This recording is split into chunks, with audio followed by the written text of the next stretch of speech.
Hi, everybody. Doing well, thanks. Hello. Hello, everyone.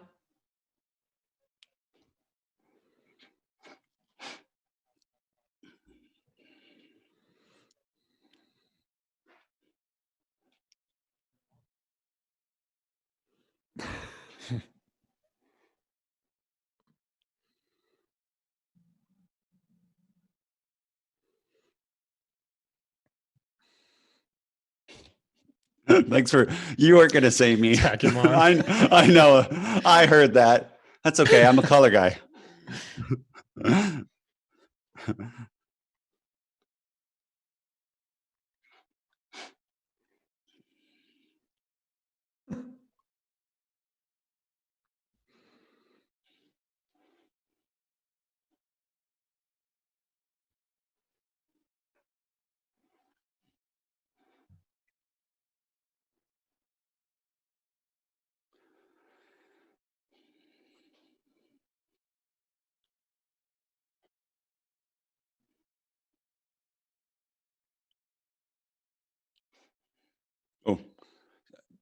Oh, Jonathan, can you just, can you read?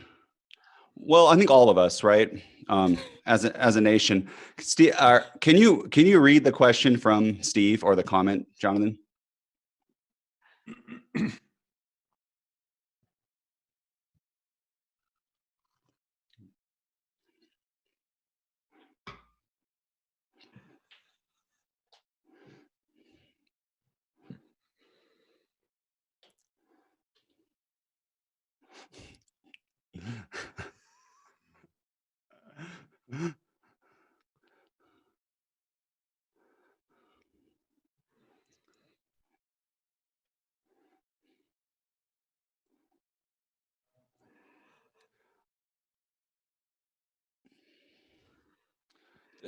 Because that's a thing.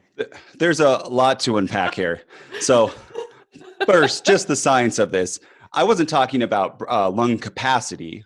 It's about the force in which you expel air, right? I mean, Chad, am I getting this right? No. Yeah, I'll be back when you guys are done.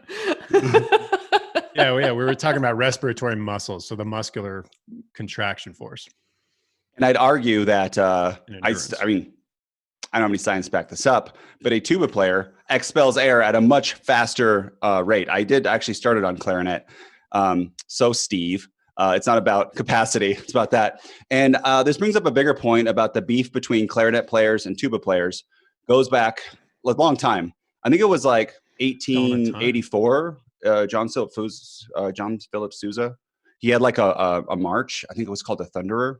And the clarinets were supposed to have the lead, but the tuba players took it over, and he actually changed the name to the Thunderer. And ever since then, tuba players and clarinet players have hated each other. The second part of this is I have never been called a jock in my life, especially as a tuba player in marching band. That was drumline. Inside of marching bands, the jocks are drumline. They carry a lot of stuff. And Amber, we went to high school together. We did. Was I considered a jock? I don't know. Probably not. No. Yeah, I think Amber even knew who I was. That is not true. Did you say one word to me in high school? I did. Swim team. You didn't even swim on our team because you were too good. It's true. It's a true story. He was in her own pool at another facility with all the best swimmers, right?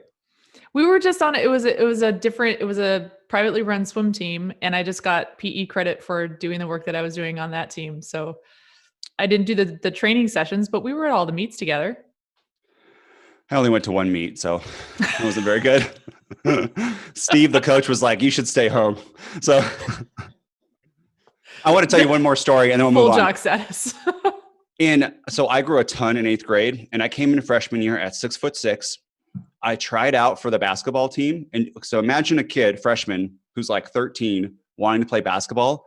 And the coach for the Reno High team looked at me and said, "This kid is so bad. There's like there's no development talent here at all. And I did not make the team. I was the tallest kid in the school at 13. And still, I did not get picked for the team. And there was no raw anything to be able to do it. That's why I like endurance sports, because they're just like, go that way. But it's just funny to be called a jock now. Especially a tuba jock. Like, that's pretty awesome. So sorry, Steve. I love you. Band people unite. This is all in good fun. Yeah. Yeah, so would I. And still, I was a music major, started out music education for 2.5 years in college before I switched. So I feel you, Steve. Yeah, exactly. Yeah. Thanks, Jonathan.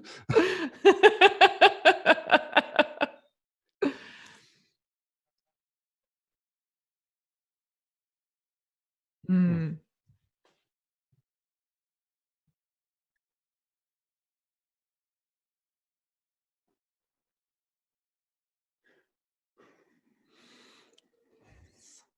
Hallelujah.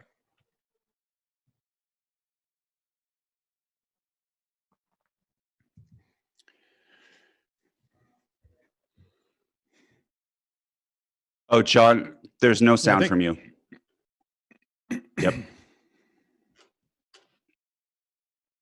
Got this. Sorry, totally everyone. Got this. Should we get more band stories? I got one.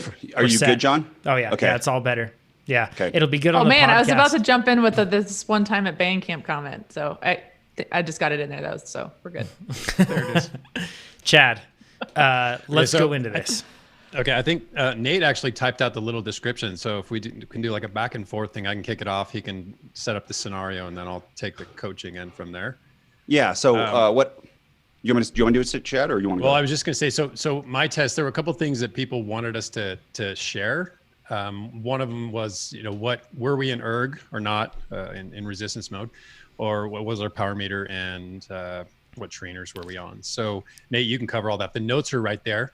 And then the digits, that's just the change in watts and then them as a percentage. Yeah. So one thing I want to cover really quick on the whole erg thing and everything else, that's the reason that we're covering that is just answering a question, not because it's significant to the test outcome at all. Yeah. Right. You can test in erg, you can test in resistance, you can test in whatever you want. As long as you do it consistently between tests, that's probably going to give you the best results. But it's really just a matter of taste and preference, right? So the majority of my training...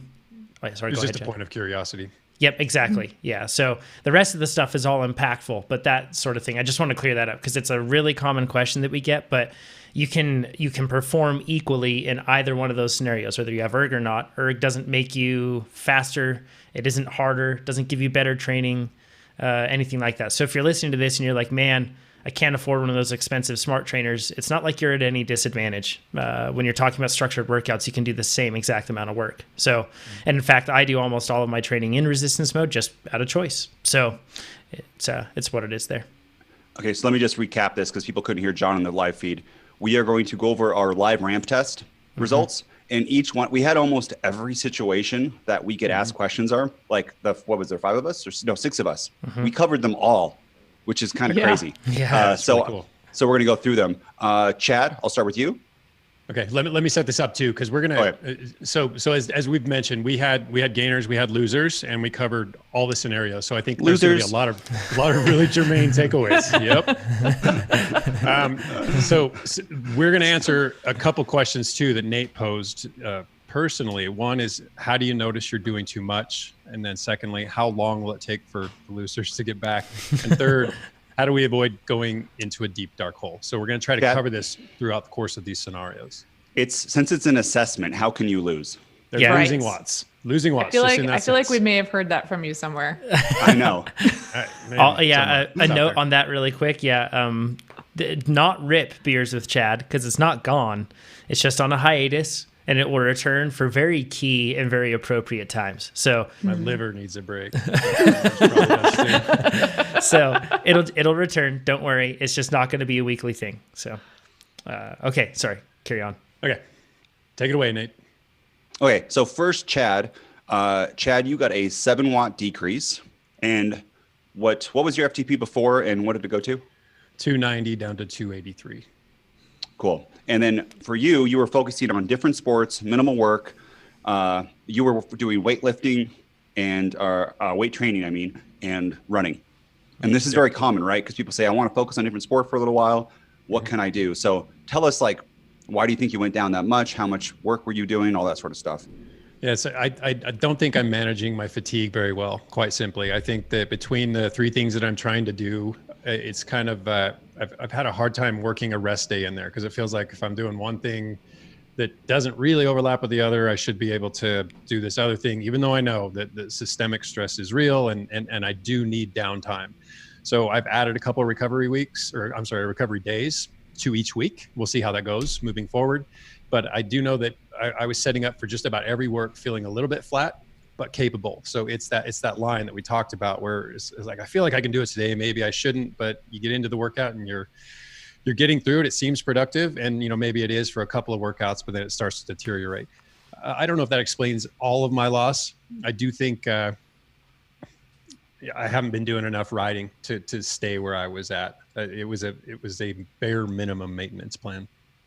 Yeah. And that's a big point, right? Like, even if you did perfect structure, but didn't have enough volume, there's still a chance because of your level that you would go down. Yeah, for sure. Cool. Is that enough for you, Chad? Yeah, just to say that I think my limitation at this moment is that focus and probably motivation are the prime obstacles, and that I don't have an event on the calendar. We don't have a date for it, so it's really hard for me to get behind any serious training.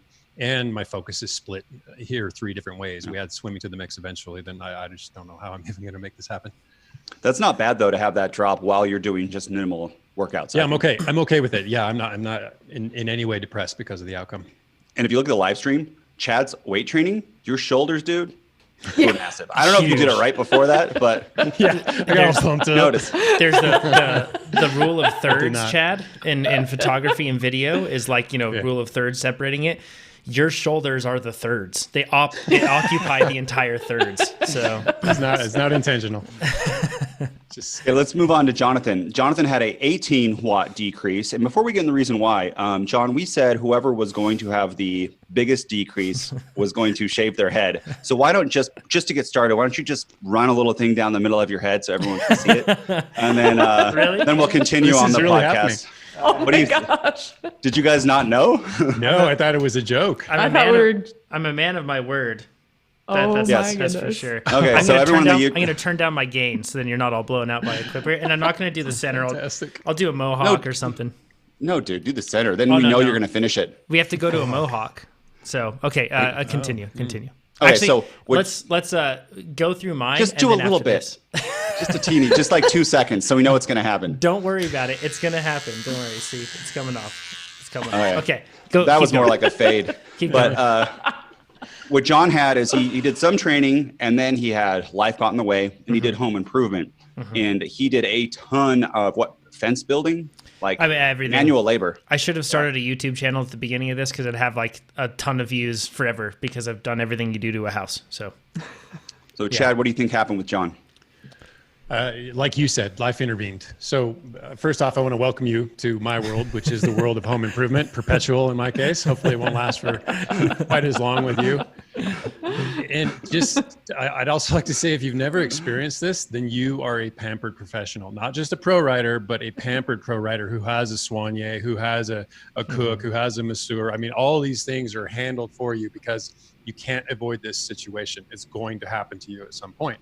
What Jonathan has working in his favor is that he's got a lot of history and a body that responds really well to training. So he's going to bounce back super fast. And his fitness was already riding a wave when he had to kind of ditch that wave for the moment.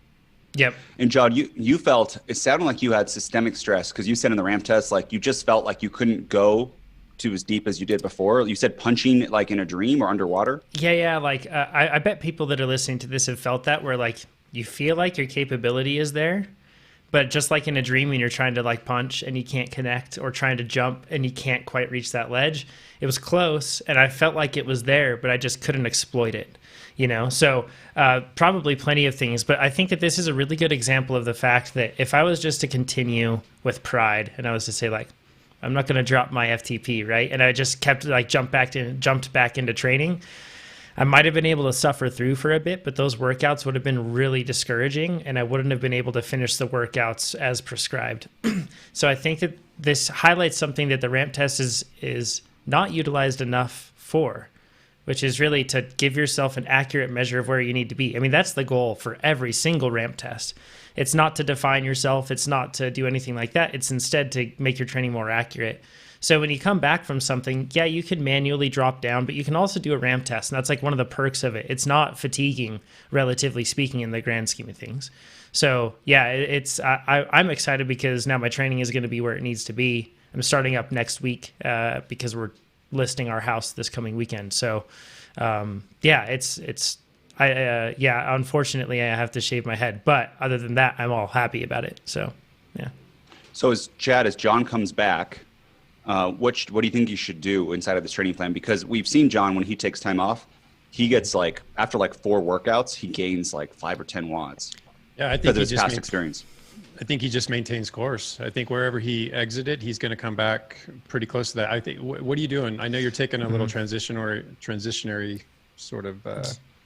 Yeah. Because nationals is effectively, I don't want to say it's canceled, but from that email, it sure sounds like it's going to be canceled for amateurs at least. And then Downeyville is canceled. That was kind of my plan B that I was going to build toward. So, and lots of folks listening to this right now, Leadville's now canceled, Steamboat Gravel Grinder's canceled as well. So definitely sad. And a lot of people are probably having to change things around. So I decided that rather than focusing on things or putting hopes on things that I can't control, I'm going to do something maybe a little silly, but I think it's going to be a ton of fun. And the first week of September, I'm going to do a 5-day mountain bike stage race. It's going to be something that I can do after work, except for one day is going to be all day. It starts out with a prologue, and it's all on like trails that I know are going to be minimally populated and safe.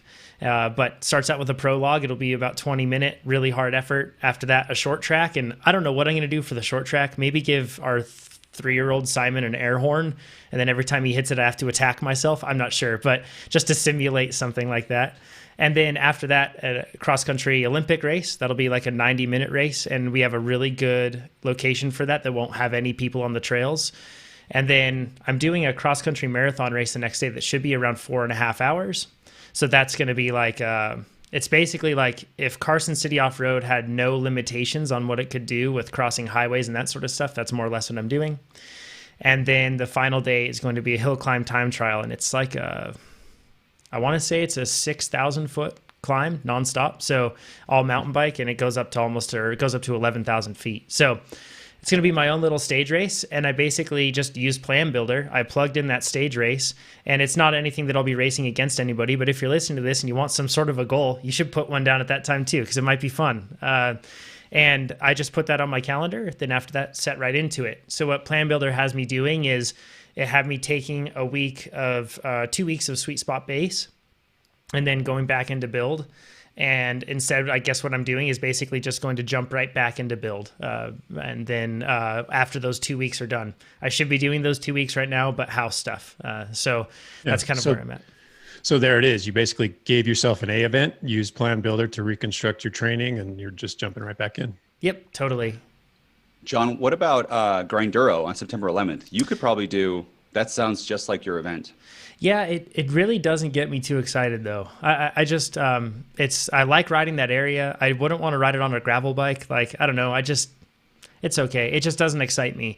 And that's kind of an important thing for us all to remember. Like this year, now that our events are canceled and things are changing, we should ride bikes for why we want to ride bikes. And just because if you had some big event and you've always done that big event, or you're doing it for some reason other than true like excitement and internal motivation that you have, now's a good time to change it around. And I love nothing more than mountain bike stage racing. So that's what I want to do for this one. So even though I won't be racing anybody, I'm going to come up with different mechanisms to attack myself and make it really hard. So it'll still be an absolute blast. It'll be fun. I'm looking forward to it. Okay, so let's go to the next one. Start the clippers while you guys cover that. I'm going to turn my gain down so I don't blow everybody's ears out. Next, let's talk about Brandon. Brandon is our resident fast guy. He's at 5.1 watts per kilo at elevation, so maybe 5.3 or 5.4 at sea level. He had a good solid week, but he gained one watt. John's doing it. If you're on the live stream, Amber, just giggle in the background. Brandon it. only gained 1 watt, so pretty much the same. Although he did get a PR up Geiger yesterday, which is our measuring climb here. So Chad, what do you think happened? And Brandon too was a very high level athlete, pro triathlete, Olympic Training Center athlete, ran in college. Yeah. So he's a 5+ watt per kg guy, which from the start tells you that any of his gains are going to be hard fought. He basically, I don't know if he buried himself over these last 4 weeks, but from what I understand, it sounds like he was very much on track with what he had been doing. So this is by no means a diversion from that. He wasn't doing a rest week or anything like that. Was this at the tail end of his rest week? No, he did a 3-on-1. He did a solid 4-week block, 3-on-1 off. Cool. Yeah. So, and what did that net him? At least on the day, only 1 watt. So really nothing of consequence. So now it's time for him to decide, is he in a holding pattern? Is he kind of peaked? Is he pushing right up against that potential, or what else can he change? Does he have the time to add more volume? Can his body handle more stress? Because he's at that point where any addition of volume could lift the tide or it could sink the ship. So he's on, shaky. Well, now we're on ground, so no longer in the water, but he has to kind of cautiously play how he moves forward. He may have, I don't know, he may have enough history to base this decision. He may know he can handle quite a bit more. He may know exactly what's going on. So it might be new territory. I don't know. To give you an idea, so Brandon was at just under 14 hours per week, averaged over 4 weeks. But when he was a pro triathlete, he would do more work than that. But now he's got a full-time job and stuff. So I think that's where, Chad, you're saying you can't just jump back to pro triathlete level of work exactly. With all this life stress that he has. Yeah. So how those two things combine, I think is going to be pretty informative over the coming weeks.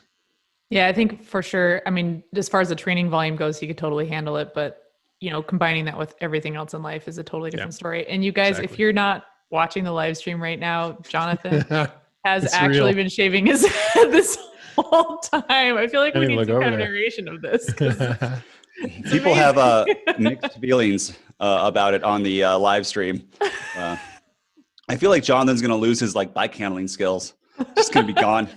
If he stops right here, he and Simon Clark couldn't possibly tell him apart. Okay, let's go to Amber. Amber didn't do barely anything and got a 12 watt increase, which is annoying, but I think it's justified. So Chad, what do you think happened here? Yeah. So I have a 1-word reply. It's duh. I mean, she's been at this for literally years, decades, actually, right? Multiple decades. Has it been 20 years? Yeah. So I was thinking, Chad, Amber has worked out probably more than any of us consistently since she was 10 years old. And yeah, exactly. Did you ever take a break? A couple years after collegiate swimming, between swimming and cycling. But okay, even then, still, I was doing stuff. So 40 to 30 hour weeks. Mm-hmm. I mean, it's just crazy. Yeah. So her body, her physiology is going to be really responsive to training, as long as she doesn't overdo it, and as long as she has the motivation that's necessary to keep her on a narrow track, then sky's the limit. So Amber, and my question for her was simply, and I didn't know this going in, but she's going to talk to this, is what's her motivation? I don't know what's driving her right now, because that's definitely going to have some influence on how successful she is. What is it? Well, Brandon and I are teammates for Cape Epic, and I'm very, very motivated for that. So anytime I get in a team situation, I want to be the best teammate I can be. So that's a big motivator. And then bigger picture, I'm not racing full time anymore. I retired from pro racing. But I love how I feel in my body when I'm fit. Like, it feels good to know that there have been times when I've been injured and I've not been able to ride. And there's this sensation of I just want to go be able to do the climbs that I normally can do. I don't need to be at a really high level, but I just want to have a baseline of feeling really, really capable. So I'm really curious and excited to explore how it feels to just be a more well-rounded athlete. So I have time to address some lingering compensations that I've had from previous injuries. I can really get into some general mobility stuff, functional movement training other than cycling. So that's all stuff I'm excited to explore. And then I'm also excited just to focus in on the nurturing and fulfilling aspects of fitness and performance.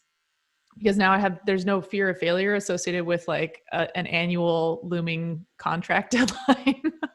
And so it's very freeing in a way. So I'm really excited to just be in that mental space.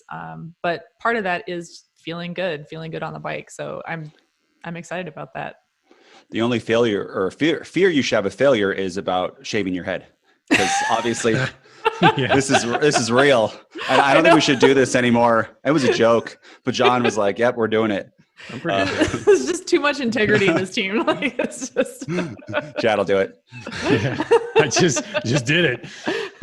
So also one thing I wanted to mention with Amber is that she saw a substantial improvement. As a percentage, it was a substantial improvement, not the biggest one of all of us, but a hefty one. She rode on erg, she rode on an H3, but she had a dead power meter. So she was just going off H3 power, but to her credit, she had a dead power meter both times. So she's really, really keying in on that consistency, which while I'm on that topic, ever so briefly, I'd like to talk about both of us. Nate, were you on a MP1 platform? Because I was. Yep. Were you on it both times? Because this was a new addition for me. Yep. Oh, no, I wasn't.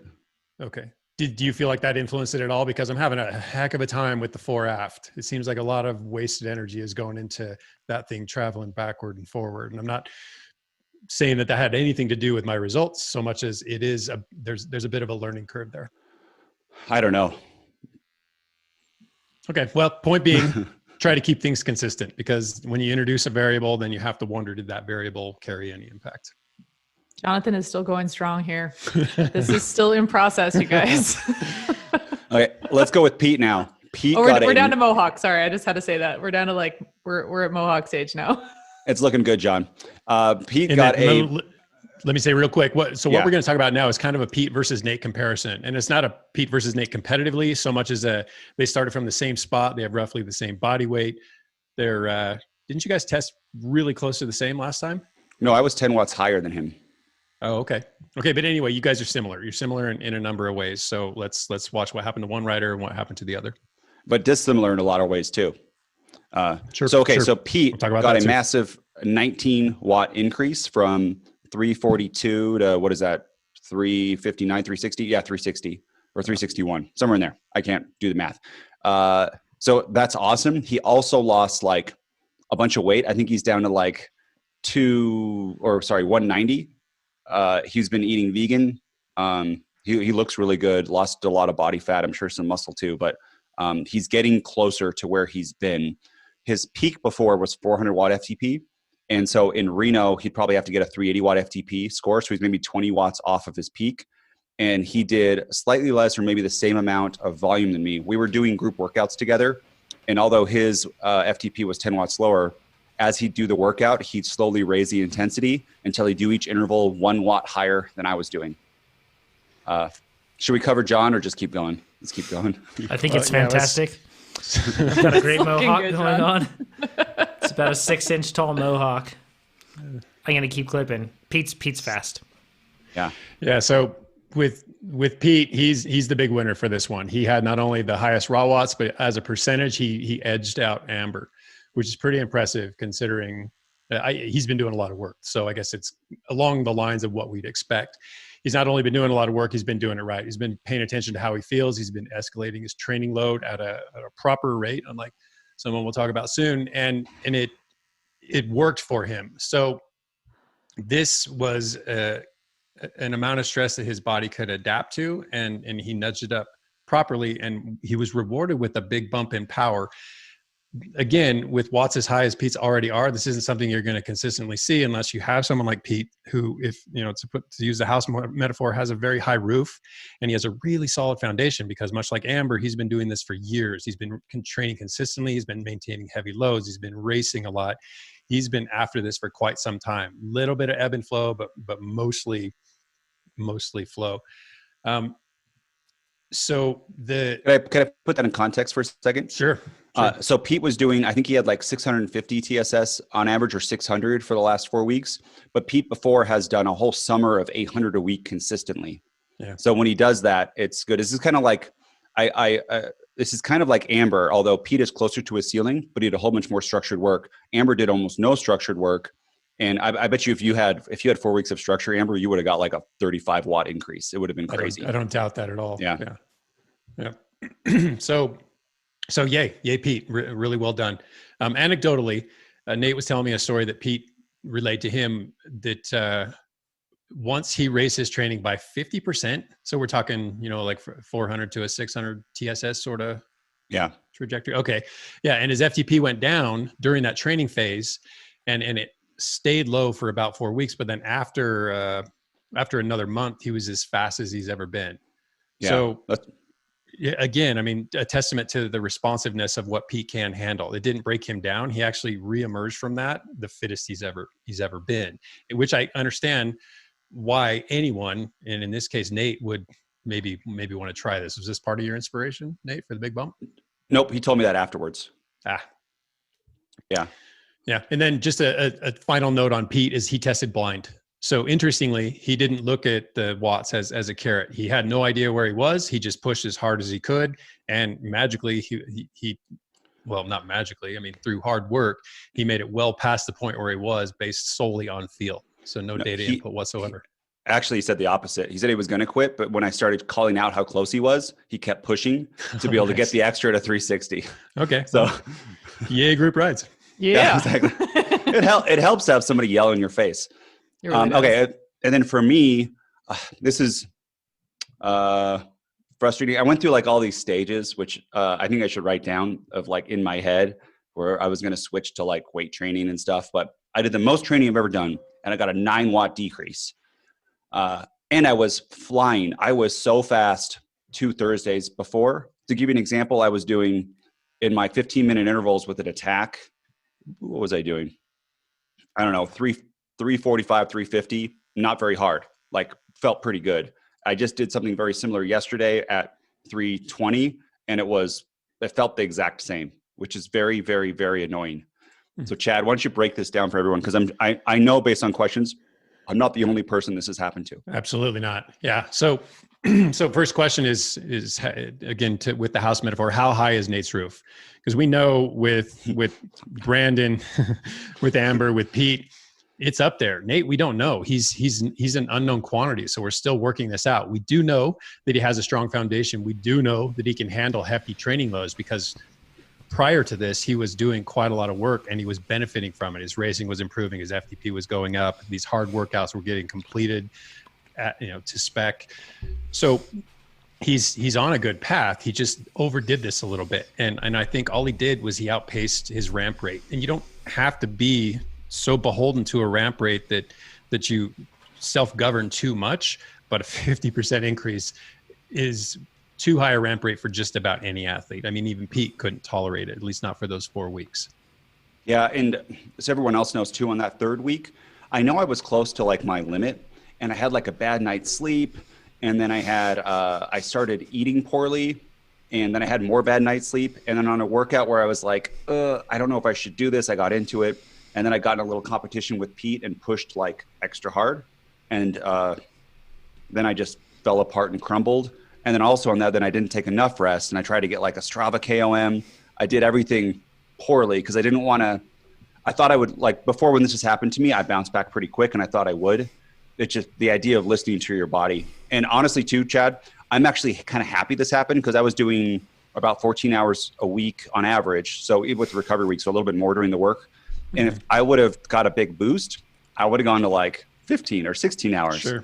But now I'm pretty happy to like know that I can't handle that much stress with my current lifestyle to be able to bump it back down. Yeah. So and that's a good point. Your current lifestyle. So you've hit a temporary limit, and it might just be that you escalated things too fast. You might, with all your typical life stress, be able to handle this training load just fine. I think you just got there a little too rapidly. Yeah. So what your point is, I was doing like, I think in the low 700s during my hard weeks. If those would have been maybe 600s for a few months, and then 625s or 650s, and then 700s, maybe this wouldn't have happened to me. Yeah, it's a safer trajectory, and it's more conservative, and maybe you wouldn't have gotten as fast, but at the same time, you run the risk of what happened, and you burned yourself out. Okay, so now here's my plan. I'm going to drop down to high volume and not add anything extra. And now the question is, because this happens to a lot of people, what should I do? Should I train with my ramp test FTP that I just scored? And then also, how do I keep myself, or if this happens to people, how do they keep themselves from going into a deep, dark spiral, right? Because 2 things could happen. I could either bump back up pretty quickly, or I could just get worse and worse and worse. Yeah. So first off, I would stick with your newly assessed FTP. I mean, that's information, again, it's a measure of where you're at right now. So for whatever reason, your body isn't capable of performing at the same level that you were performing previously. So leave it there for now. And then just really closely and very honestly, because you are a self-coach rider, so you are your coach, monitor your next few workouts and just decide, this truly feels too easy. I just had a tough day. I'm on the rebound already. Versus, you know what, I'm going to need to leave my number here for a little while and just kind of ride this out a little more slowly. My body needs time. And then, you can decide, you don't have to commit to an entire loading cycle, 5 weeks if it's in base or 3 weeks in a build. You can retest whenever you want. You can bump the workouts up whenever you want. Again, it just calls for true honesty on your part. Be honest with yourself and how you're feeling and how you think you're accommodating or dealing with the workouts. Which I understand that's really hard for a lot of athletes, especially to hold back and look at the whole training plan. And honestly, doing the first couple of workouts, I think the FTP is just right. Like they were hard, but doable. And that is such a kick in the pants, right? But I think what's going to happen, like Pete said, after a block or after 2 blocks, I'll get back up. And I've thank you for everyone else, Steve M being one of them, and other people talk about who they've done this big increase in volume. And it took a couple months, and then like everything came together for their body to absorb it and get used to it. Yeah, this is how you figure stuff out. I mean, Amber, back me up on that. I'm sure Jonathan too. You guys can relate. Yeah, you have to dig a hole, to get that super compensation, and you have to just try. Like sometimes you have to dig a little bit too deep a hole and realize that that's too much. I think there was a Bjarne Riis quote, something along the lines of, you don't know how tight you can screw a screw until you break it.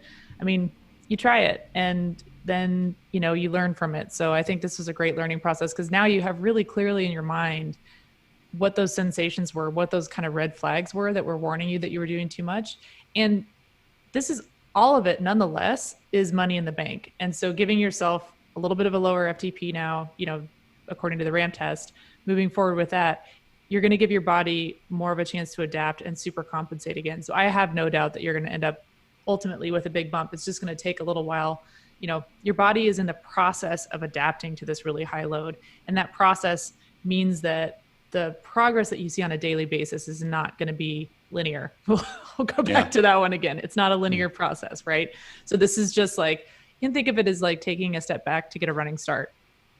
And some people might be like, oh, Nate, that was so foolish to do what you did. But this was by design because we have no races right now. And I've never pushed myself that hard. And I get to sleep in longer right now because I can just wake up at 7:45 and open you guys have seen it. I do my meeting in bed. Like I just wake up. So if there's any time in my life to be able to play with how much volume I can do, this is a great time to do it. John, are you cold? Well-timed misstep. It is cold. Yeah, it's done.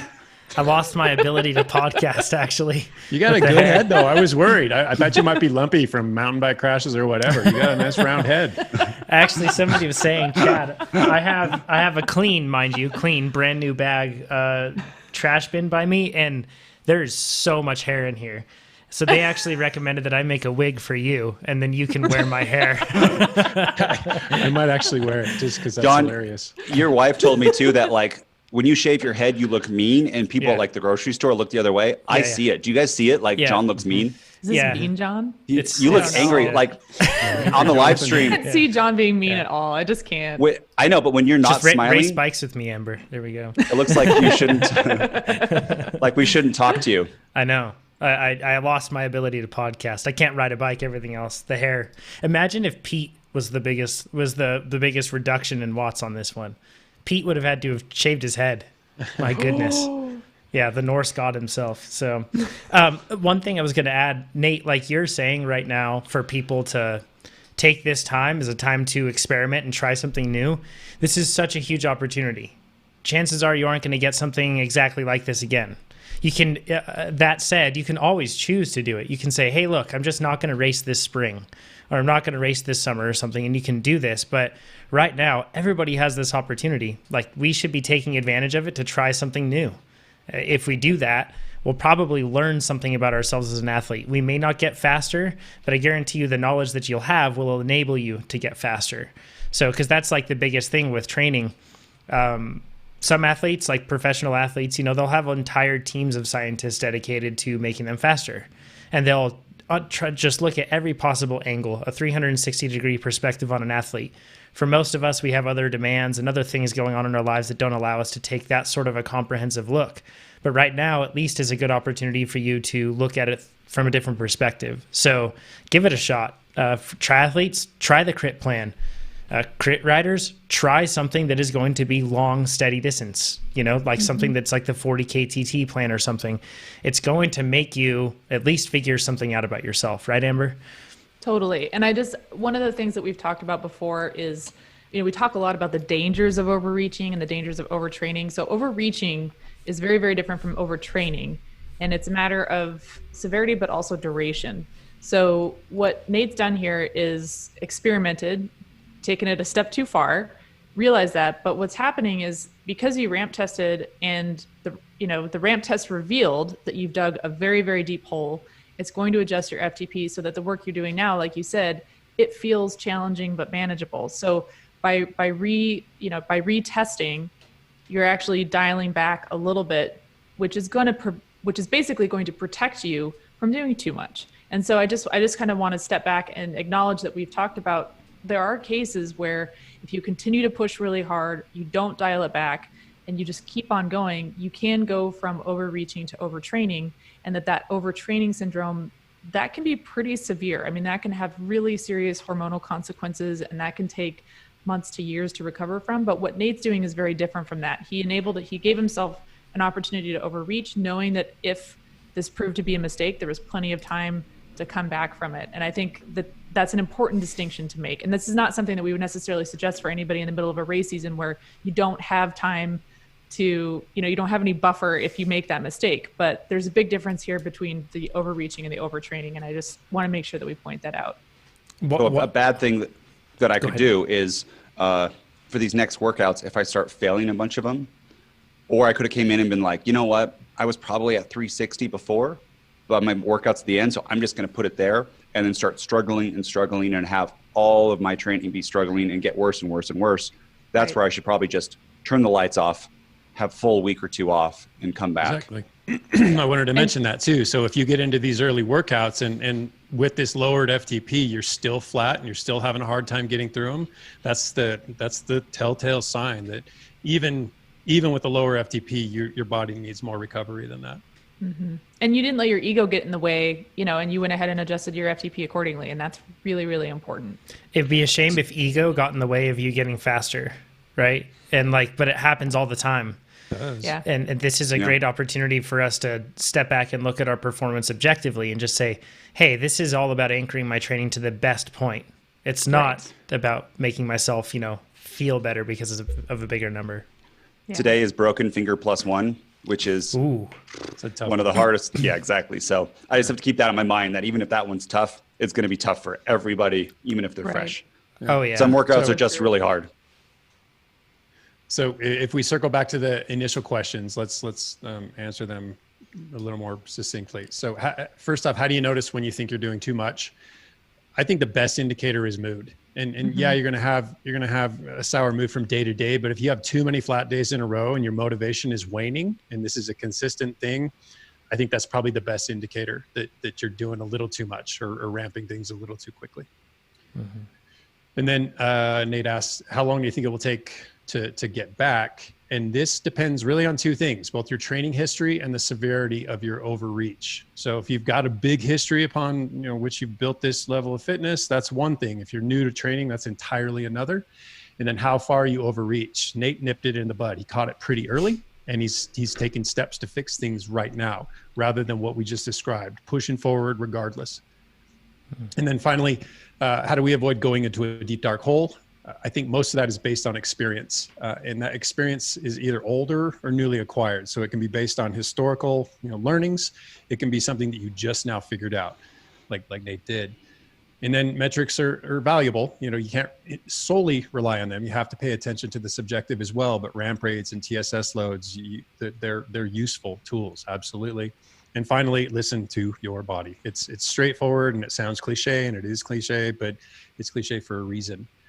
And on that note, as much as I would like to say there are reliable recovery metrics out there, I'm still struggling to find one that I can rely on closely enough. I've been using a device that measures heart rate as I sleep. It's giving me sleep quality feedback and duration, and tells me if I'm snoring, tells me what my heart rate variability is, tells me what my waking rate is, tells me how it trends over the evening.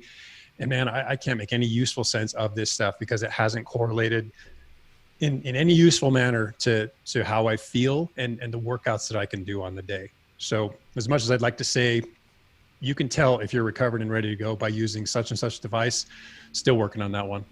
Chad, if I could, so I have three things really quick, and the last thing will transition us into the next section, if that's okay.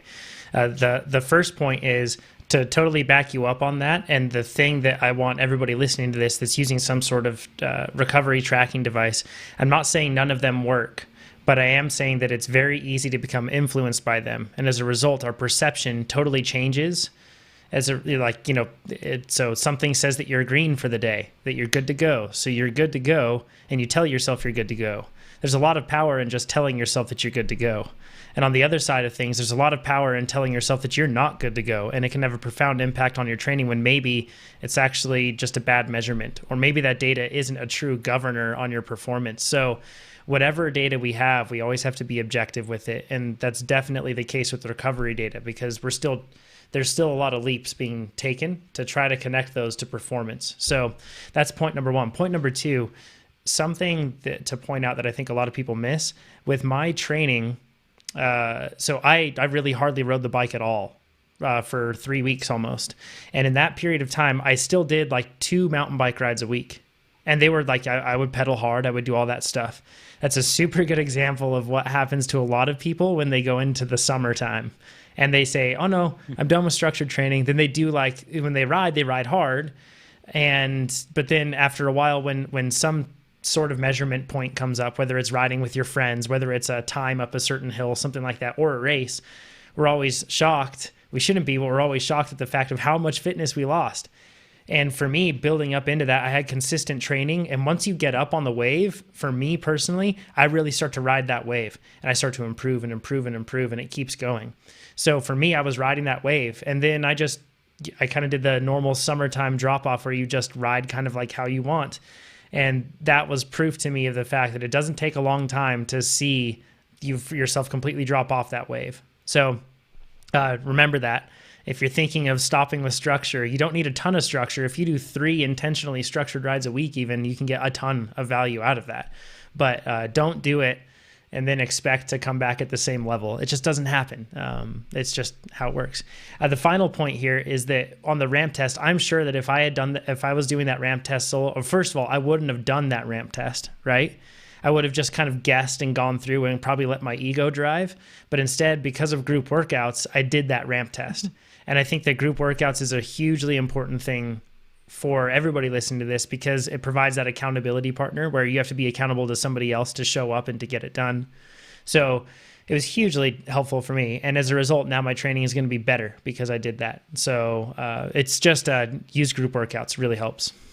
Yeah, kind of on that note, as far as the ramp test goes, this is 2 times in a row I've had to do it on a Monday. And Mondays are far and away my hardest day because the weekends are always taxing in one form or another. So I come into Monday, that's part of it, often enough. For those that weren't listening to the podcast, Nate just did a drinking sign. So yeah. So my thinking, but I know from actual data is I'm probably not going to be able to do as well as I could do, but I know that I can. And really what I found 2 times in a row now is that you dread it a little more. The earlier minutes are a little tougher because the fatigue seeps them out a little earlier, but I reach the same point. Mm-hmm. Your body can only do what it can do. Even if your mind's not fully behind it, we're talking a couple minutes of high level effort. You can get there regardless. I mean, a little bit flat is not an excuse to not do the ramp test. You're still going to get good data. Mm-hmm. Yeah, I couldn't agree more. John, yeah. Can we just do a quick update on group workouts? Please. Yes, that would be fantastic. Fast. Go ahead, Nate. Okay. We got a new release that went out yesterday. You can have 11 athletes in a workout now. That is because we have a brand new audio and video system that uses less network and less CPU and GPU, which is really nice. So if you have an older computer, everything will work better. You have to, though, have your updated client, and it will warn you in order for that to happen. So if you have any issues with it, just go to trainer.com/download. It should update yourself when you just have update itself when you open the app. Also, we added custom workout support. So if you have a custom workout created via our workout creator, if other people join that workout, they will also get access to that custom workout automatically, which is really cool. And if you're a coached athlete, or you have a special, if you're in a group or something and you have special workouts on a team, you can share those now with people. And we also have the ability where the host can mute, remove, and anyone can report an athlete. We don't have any problems with report an athlete, but we thought it would just be in there. I reported Brandon for making fun of Pete, but don't do funny stuff like that. That was just to test the system. But the mute thing is nice because sometimes people walk away, or people don't realize they have a very loud computer set up, and then you can mute someone and just let them know, and it's nice. So that is the update for group workouts, available now on Mac and PC. One last thing, iOS, and Android, we're working on it. You'll see the app release with a whole bunch of new features. And then after that is released, the next release after that, besides bug fixes, will be group workouts. It's super, super nice, by the way. Like the new app, it's awesome on iOS and Android. So we've been using it here, testing it internally and everything else. And man, it's great. So lots of constant improvement.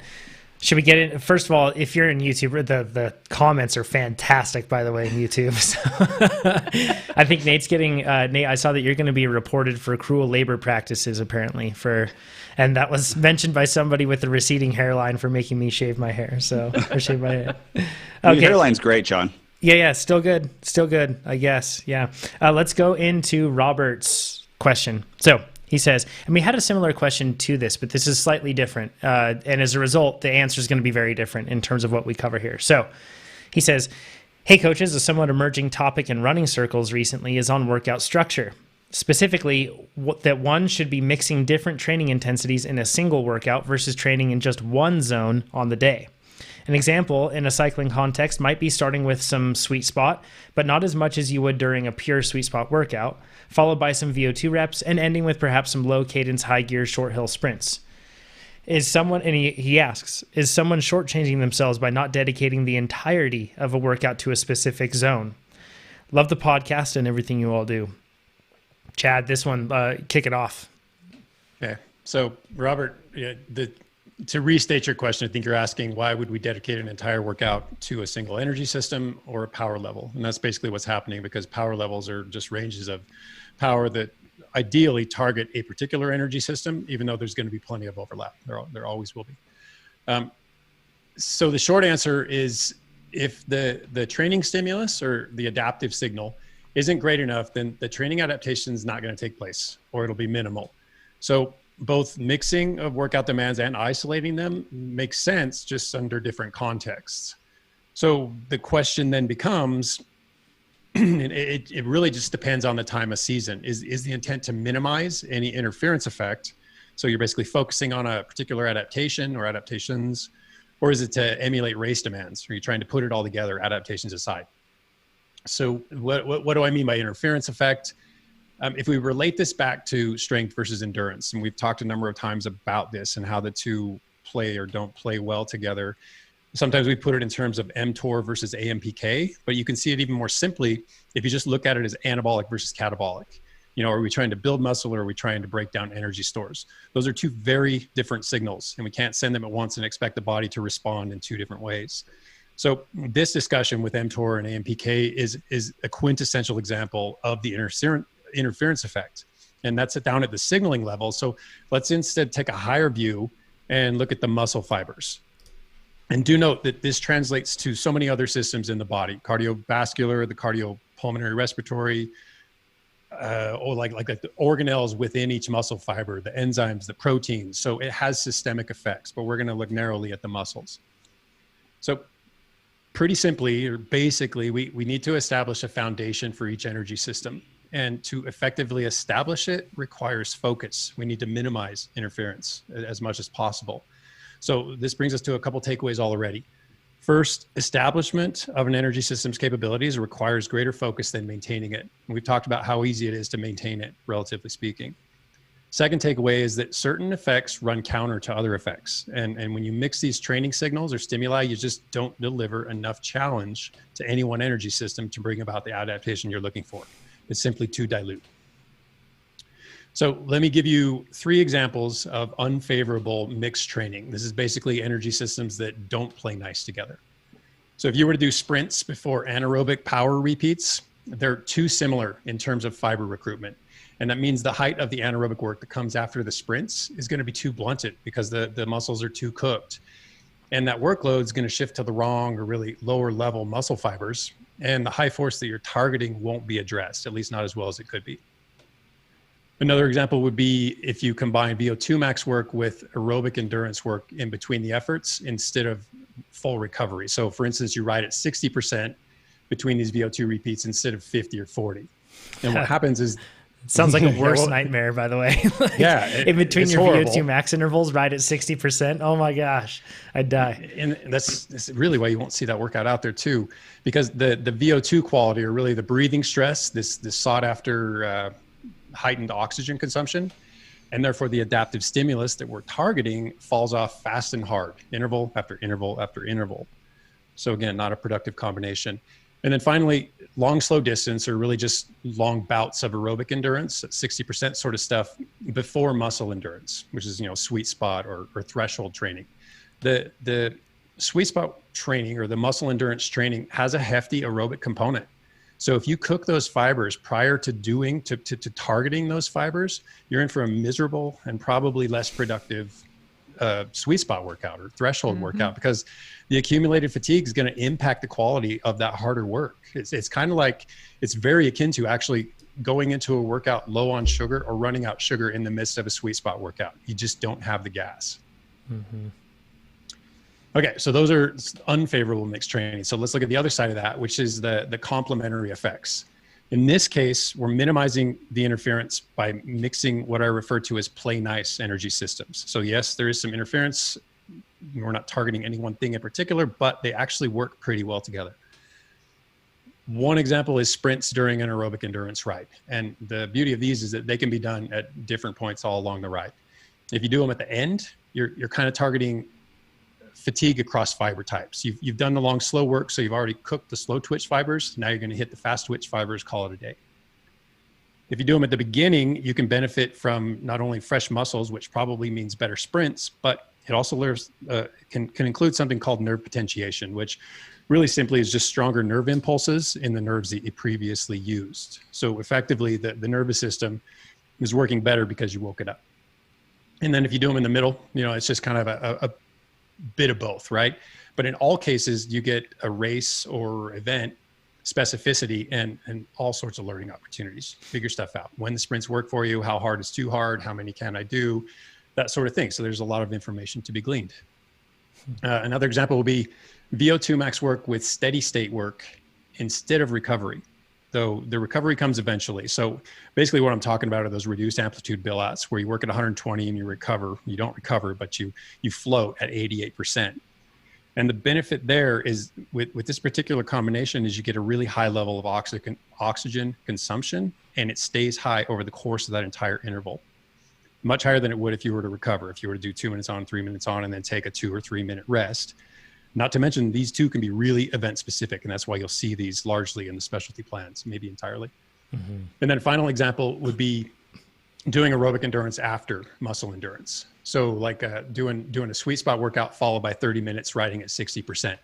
And this is a popular combination. And with it, the muscle endurance isn't likely enough or isn't likely to thoroughly stress your more aerobic fibers, your slow switch fibers. And this leaves them less fatigued and is insufficiently stimulated, meaning that the training stimulus didn't reach a level where it inspired adaptation in those particular fibers. So you add on some extra low intensity work and you address those fibers when you're already partway there. So the big takeaway here is that mixing the workout demands can be done effectively, but it's never going to be as concentrated as isolating them. But that's totally okay because training gradually shifts from establishment to race specificity as we move closer to our events. To put it another way, we're favoring application over acquisition.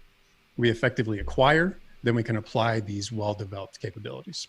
Yeah. Right. I think we were talking about this before. We had the analogy was if you're forging and then sharpening a blade, there's a difference between forging the blade, sharpening the blade, and then there's a difference between those two things and actually using the blade. And so it's when you're building out each of these systems, that's the forging of the blade, and then as you kind of create them in combinations, that's the sharpening, and then when you're actually on race day, that's when you're applying everything that you've created and sharpened. Exactly. There are examples of this too, like in the workout catalog with TrainerRoad. I'm thinking of like Baird +6, for example, where you'll be doing VO2 max intervals. And then after the VO2 max intervals are done, you'll recover plenty between those. It'll be low intensity. But then after those are done, you'll carry on with some 60% work for, 15, 20 minutes, something like that. And there are other examples too, where it's utilized like this all throughout. Well, this whole level of organization and this movement through the TrainerRoad's build-based specialty cycle is actually a really good demonstration of everything I just talked about. So let me run through that pretty quickly. If you look at sweet spot base 1, it sticks super closely to just muscle endurance work. There's very little else because we're isolating and targeting the muscle endurance or the strength endurance. So minimizing interference. Then you get to sweet spot 2, and I start to weave in mixed demand workouts, and they'll happen in each week, and they'll even happen in some workouts where the demands within the workout are a little bit varied, complementary ideally. And then if you take a look at sweet spot based high volume, this is an exception though, because this is an example of targeting high level muscle endurance. We're trying to avoid all possible interference effects. Reason being is some riders have really high levels of muscle endurance, or they know from past experience that they can accommodate high levels of muscle endurance work, and they need a more concentrated training stimulus. And Brandon's the perfect example of this. I mean, he buried himself for 4 weeks, worked out diligently, and it yielded a watt. So he's obviously got a high tolerance for certain kinds of work. He's going to have to figure out how to change that so that he can get even more powerful, even faster. Then when you move to the build plans, these are actually a really good demonstration of that gradual shift I'm talking about, where minimizing of interference has to start balancing with your more race specific or event specific demands. And if you look at the short and sustained builds, these remain a bit more focused because their end games, their events are a little more focused in terms of the relied upon energy systems. Whereas with general build, it's more mixed because overall improvement is more important than emphasizing short power over sustained power or vice versa. And then finally, once you get to the specialty plans, this is where you'll see all sorts of variants or varied degrees of this mixed energy system contribution. And the road specialties in particular encapsulate this perfectly. Rolling road race, you'll see almost every imaginable combo, some plain nice combos, but also some products of how complex rolling road races are, and maybe not ideal in adaptive effect, but really applicable in terms of race, or actual racing. Climbing road race, a little less varied, so slightly fewer combo workouts. Crit, you'll see at least 2 plain nice energy system combinations in every single workout, and then a mixed bag workout where I throw everything at you because that's what races do. That's what criteriums do. And finally, time trials. And that's all muscle endurance because time trialing. I mean, you either work a little above, a little below, a little right at FTP, but time trial specialists are very unidimensional. So they can remain highly focused. They have a very little level of interference effects, but they're also limited in terms of their capabilities. They do one thing really well, but everything else isn't a concern. So that's okay. I think that we may have just lost Amber. Hopefully she comes back here soon.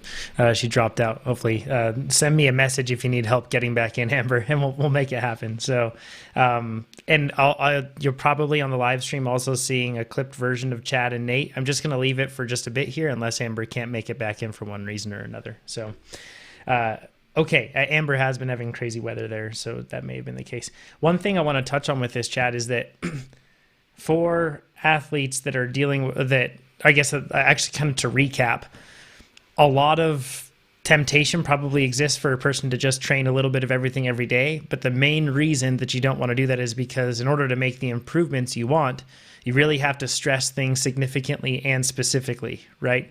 And specific energy systems to do so. Yeah, you'll quickly reach a point where all those things are basically as good as they're going to get because you're not heaping any extra demand on any of them. Right. Two analogies that I have on this is one, you see this in weight training a lot where people will do full body workouts. they'll get to a certain point, and then they're like, actually, I need to move to a push-pull legs kind of thing, or really hit a certain body part with more volume in order for it to grow. And I think that happens the same, exactly what we were saying in cycling, Chad. And two, you also see this with people who do a lot of group rides. They get tired, but they don't necessarily get more fit, right? At first they get more fit, and then they come join us, they get just as tired, but because they're doing structure and really hitting those energy systems, they get to a whole new level. Perfect. And that's something too that happens to a lot of people. Like, you think, oh, if I'm just really tired, I'm getting faster, which isn't always the case. And I have some really good news. Amber is back. And the next question is all about Amber. One quick thing to really add to that. This is, I think, one of the reasons why a lot of people that don't do structured training, they always get their butt kicked by that one climb, or it's always hard to do that one specific thing in any sort of ride. And it's because you aren't stressing the energy systems that define success in that specific moment.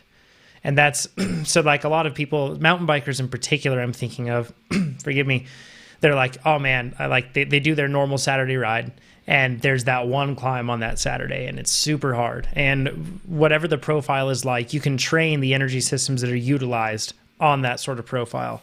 But because they don't, and if they just ride more, it's tougher to actually get faster at it. You're getting specificity, but you're not actually building the sort of things that are going to make you successful in that specific moment. It's just like, if you watch any sort of like, if you are into blacksmithing or anything else like that, and you watch any blacksmith work, they don't. It's actually fascinating. Nate's looking sideways. It's fascinating, man. Blacksmithing is super cool. Watch this. Am I making myself a nerd here? Go onto YouTube and look up. A few hours a night. Yeah, every night. Just watch people. Bam, bam. Hey, bam. you've got a TikTok addiction, so you can't talk very much here. So, but don't compare my TikTok to blacksmithing. It's fascinating. I don't even know. The point is, they don't bother with sharpening anything until the very, very end, like very, very end. So when you're just thinking that, well, if I just repeat something and just do something over and over, I'll get better at that. Yes, you will get better within a very tight realm of improvement, so to speak. If you want to expand that and actually truly improve your capabilities, you can't just repeat the same thing. You have to focus on the very things that define success in that moment, that's why we do structured training. I've often thought that people might get you can get lucky with how fast you can get depending on what your terrain is like. Like if you had a course that had maybe 3-minute climbs with 3-minute descents, and like you could do 5 of those, and then you had another course where you had like a 20-minute climb and a 5-minute descent and a 20-minute climb, and you could just kind of randomly build in like threshold workouts, sweet spot workouts, and VO2 max workouts because your climbs were just the right amount of time that it took you. But as you get faster, then the time changes. Rather than how most of us do is it's very sporadic, right? And you're going really hard for a second, and then you're not easy, and then you go a long climb, and it's just it's kind of what you're saying, Chad, a kitchen sink workout that happens. But I bet there's somebody out there somewhere that has just the perfect terrain, and they're just naturally doing structured training. Yeah, on accident, right? It has to have happened to somebody.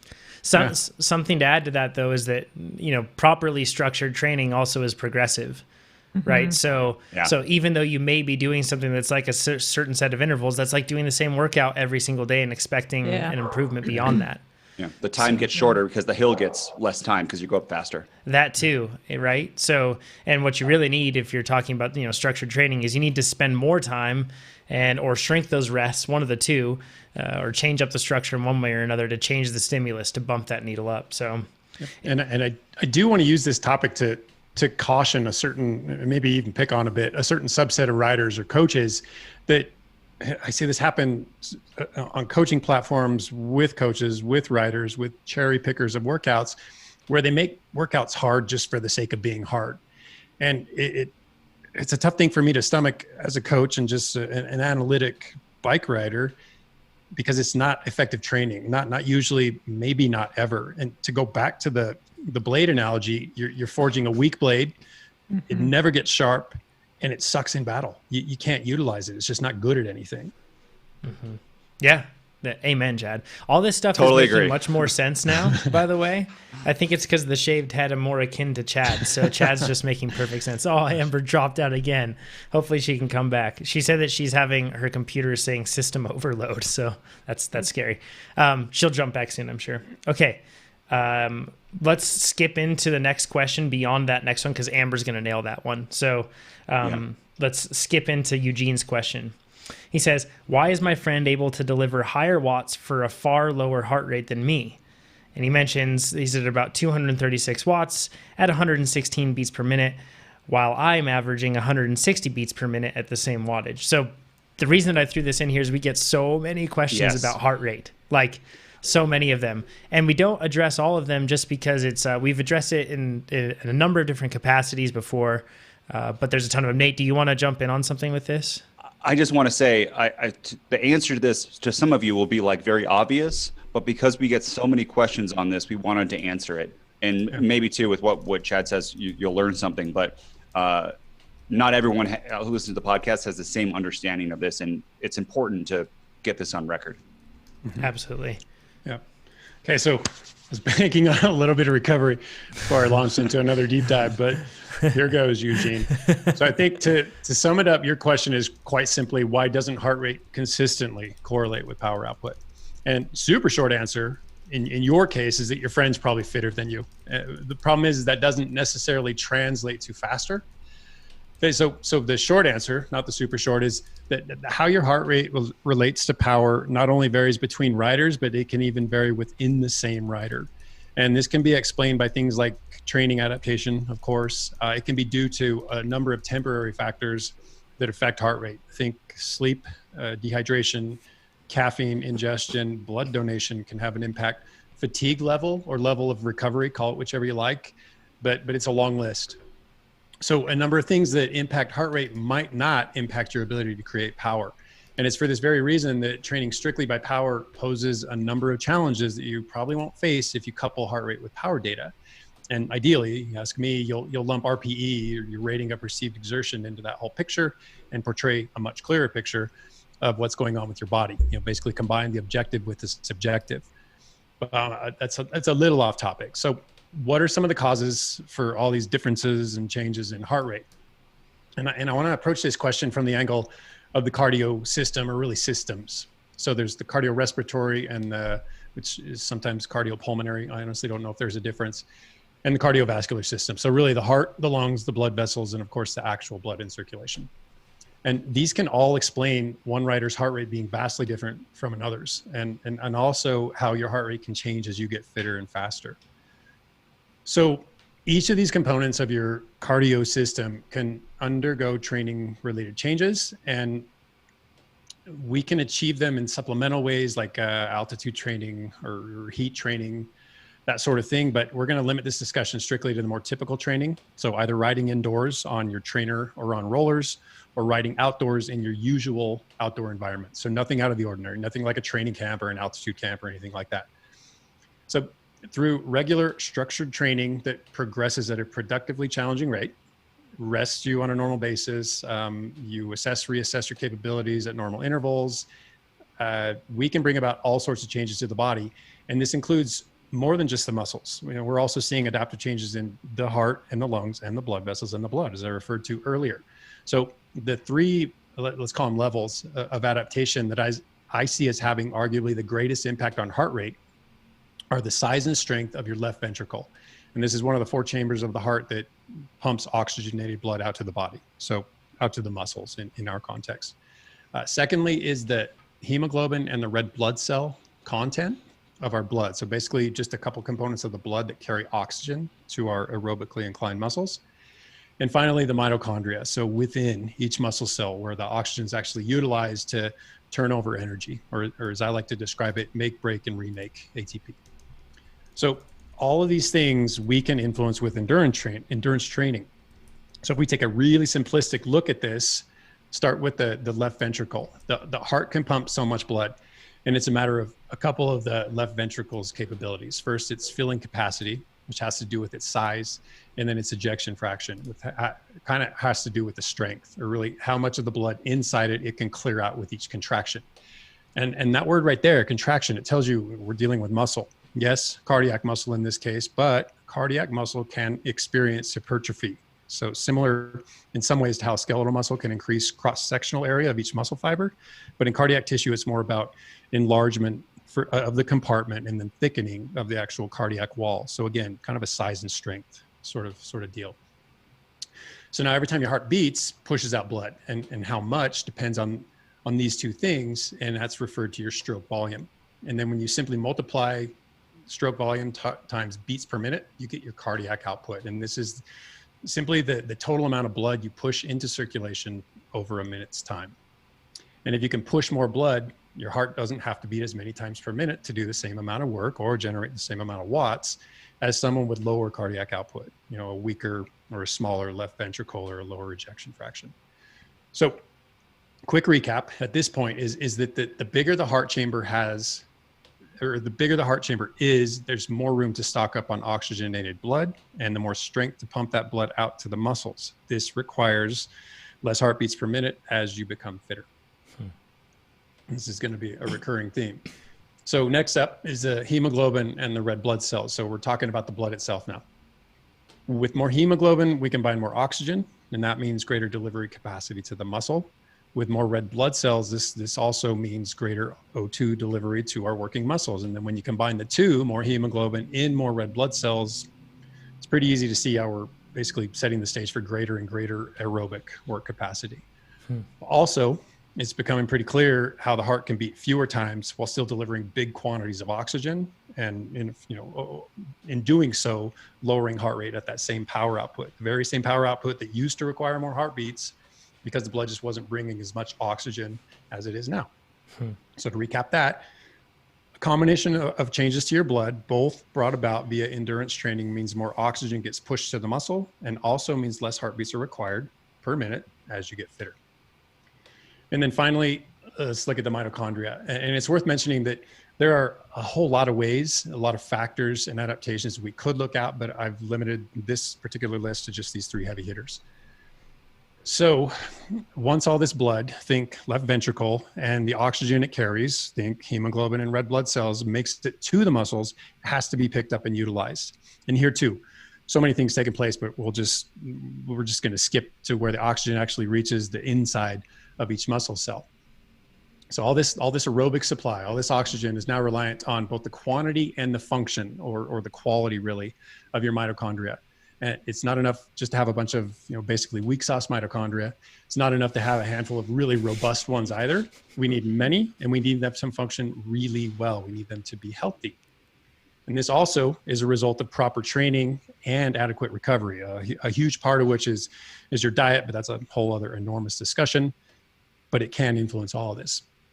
Suffice it to say, effective endurance training brings about more mitochondria that suck up all this freshly delivered oxygen, meaning less oxygen will make the round trip back to the heart because you're utilizing more of it. And so once again, your heart doesn't have to beat as many times as it used to when you were less conditioned. So final recap, an elevated level of fitness, so via endurance training in our context, can lead to greater mitochondrial density. That's the term you're going to see quite a lot if you read really anything related to endurance training within your muscle fibers. And this translates to better use of the oxygen it receives, meaning once more, heart has to beat fewer times each minute as your endurance capabilities improve.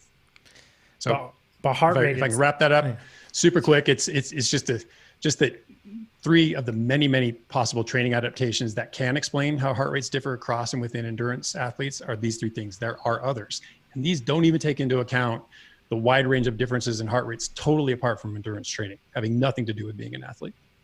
So I'm going to summarize. As you get more fit, generally at the same wattage, you will have a lower heart rate. But two, when comparing between two different people, it means nothing. Because it's like comparing the revs in a car for like the overall what car is going to be faster. You can have totally different engines. And if you look at our group RAM test, this is a great example, especially the last test, maybe not, or 2 tests ago. Pete and I are pretty similar in power output, but our heart rate's wildly different. People are just commenting on how low Pete's heart rate is relative to his power output. And Lance Armstrong famously had a very high power or heart rate output.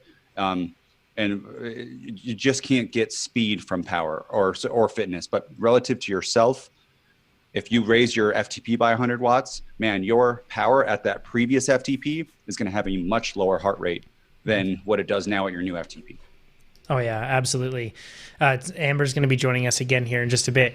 So one way to look at that is that heart rate is one indicator of something that's going on in the body. However, it is not an indicator of like performance, right, Chad? It's not an indicator of fitness or anything else. You can see trends over time and individually check it out, but it's absolutely not. Individually. Yeah. And that's like a hard thing too, even with trends. Like Nate, I'm sure in this whole process of you discovering your limits and going through that whole thing, I'm sure you've seen heart rate trends, and some days it's been up, some days it's probably been down, and some days it's kind of changed. It's really tough to just kind of put a lot of stock into whatever that data means, right? Yeah, the biggest correlation I found for performance is just how I feel. Like I kind of like the day, or once you get into a workout, I pretty much know how well it's going to go. And sometimes my heart rate is higher than normal, sometimes it's lower than normal. But if you feel horrible, it's usually going to be a horrible workout. Not all the time, but usually. Yeah. Usually. Chad, you were going to say something? No, I was just agreeing with Nate's point. I think in all cases, I mean, data is useful in so many ways, but it just always boils back down to how you feel. It's like sorry, go ahead, Nate. No, go ahead. I was going to change subjects. I was going to say, being a fan of motocross racing, it's always extremely frustrating because that sport isn't data driven.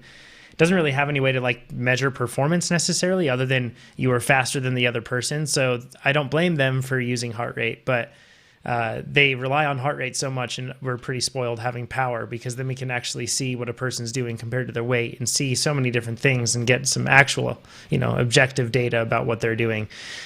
So many times I'm watching it and somebody's like, oh, I bet his heart rate's at 190, or like they've even had heart rate data and they're like, that person's at 190 and that person's at 160. The person at 190 must be trying so much harder. And it's not the case. It's always changing. This happens in the Tour de France too. Oh, right? Yeah.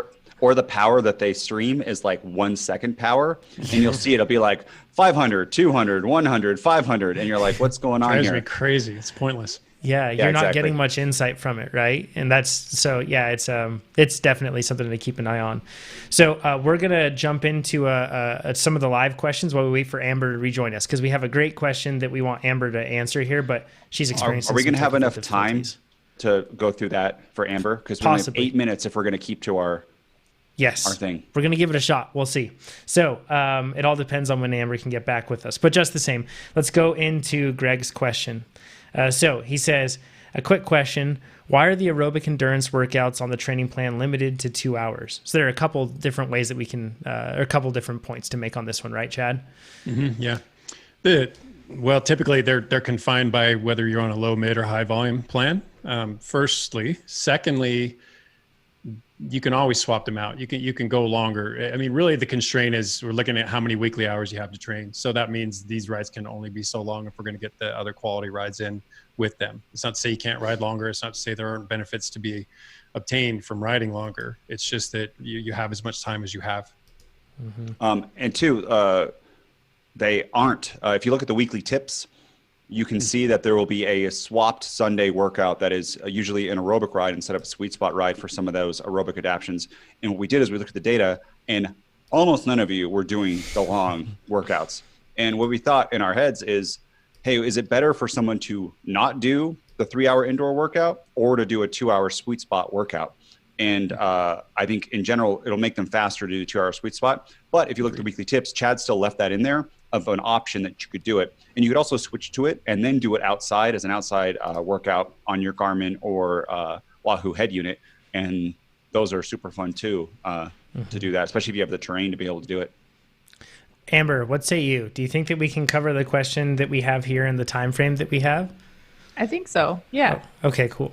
We'll forego some of the live questions then, most likely, but I think this is a super important question to address just the same. Let's go in to this question here. So it says, for many years now, I have found that my mood is very much governed by my training. I feel I have to train, I have to stay fit, and this can often become quite an overwhelming and controlling force. During last week's rest week, I found it very hard. I was feeling quite down, worthless, and unhappy just because there wasn't a strict training regime to work toward that week. I know this is something that is shared by so many other athletes, so perhaps a good conversation could come from this. To put it simply, can a healthy habit become an unhealthy addiction, and how can you spot this and then deal with it? This is a good one. And there's a few dimensions to this. So the way that I want to tackle this is we'll talk first about distinguishing between positive feedback and addiction, because there is such thing as really good positive feedback. But then, as we know, that can then turn into kind of there's a darker side to that positive feedback cycle that then becomes addiction. So let's talk about the differences between those two. Because just because you feel good when you work out and then not as good when you don't, it doesn't necessarily mean that you're addicted to exercise. So we'll kind of look at those two differences, and then we'll define exercise addiction. We'll talk about some of the diagnostic criteria and the prevalence of this, and then discuss based on those criteria, how can we look into some of that gray area there? Because there is definitely gray area. And then from there, we can back out and talk about some of the just normal ups and downs that happen with training. So to jump into this, first of all, exercise addiction is a thing. This is real. And so I think one of the big questions is, where is the line? And I guess the way to tackle that, like I said, will be to talk about, there's 7 diagnostic criteria for exercise addiction. So I'm just going to kind of go through those briefly and we can talk about them. The first one is tolerance. And that is, as we know with other addictions, needing more and more of the initial activity to achieve sought after results. Now, this is really different from what we talk about as far as needing to overload certain systems to get training adaptations. Like, that's a totally different form of tolerance. This is not the psychological tolerance that comes with addiction. So this is more like a feeling that no matter how much you work out, it's never enough. And then the second criteria is withdrawal. So just like this athlete's talking about, you have anxiety, fatigue, irritability, or other unenjoyable emotional or physical experiences on days when you're not able to work out as planned. And this is actually pretty common among athletes. So we'll talk about this a little bit more for context. The third diagnostic criteria is intention effect.